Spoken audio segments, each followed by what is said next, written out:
La fin d'année a été mouvementée pour le prince Harry.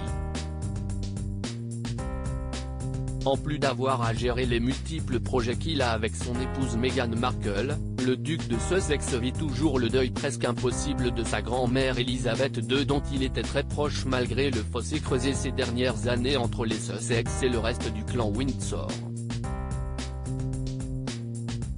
S'il est vite reparti aux États-Unis pour retrouver ses enfants Archie, 3 ans et Lilibet, 1 an, après les funérailles d'État, le prince Harry n'a pas chômé pour autant. Depuis plusieurs mois, le frère de William planche sur ses mémoires. Appelé Spare, le suppléant, leur sortie avait été repoussée en raison de la disparition de la souveraine. La date est enfin connue, le 10 janvier prochain, veille de l'anniversaire de Kate Middleton, le monde découvrira le fond de la pensée du prince Harry. Les révélations faites par le plus jeune fils de Diana et Charles promettent d'être croustillantes. La famille royale se prépare au pire et craint que l'ouvrage ne vienne défaire complètement la réputation de Charles, devenu roi à la mort de sa mère. Il faut dire que Meghan Markle et Harry avaient déjà frappé fort lors de l'interview choc qu'il avait consacrée à Oprah Winfrey, la première depuis leur départ de la monarchie. Mais si Harry a eu la plume bien fournie, il n'est pas le seul à avoir des révélations à faire.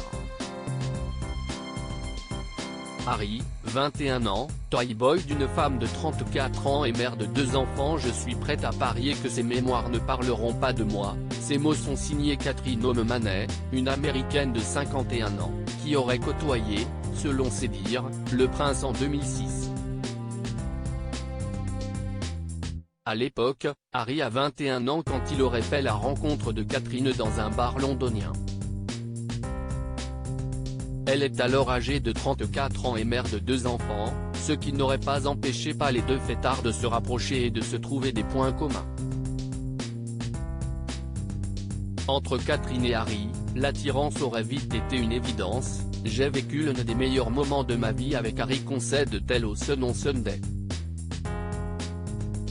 Elle va même jusqu'à déclarer qu'Harry lui aurait donné le baiser le plus passionné qu'elle ait eu dans sa vie. « Il m'a prise par la taille, m'a soulevée et m'a plaquée contre le mur », s'est-elle souvenue. « Je suis restée sans voix ». Après cette interlude très sexy, les deux auraient continué d'échanger par message jusqu'à ce qu'Harry disparaisse des radars. S'ils se seraient revus par hasard à un match de polo 3 ans plus tard, la rencontre n'est pas allée plus loin qu'une discussion de courtoisie.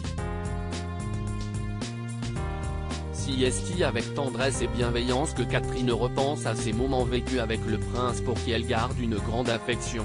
J'espère qu'il est heureux et qu'il a enfin trouvé la liberté qu'il recherchait désespérément à l'époque. J'espère que Meghan prend soin de lui et je ne lui souhaite rien d'autre que beaucoup de bonheur et de réussite. Si est quelqu'un de courageux, charismatique, très drôle, intelligent et adorable.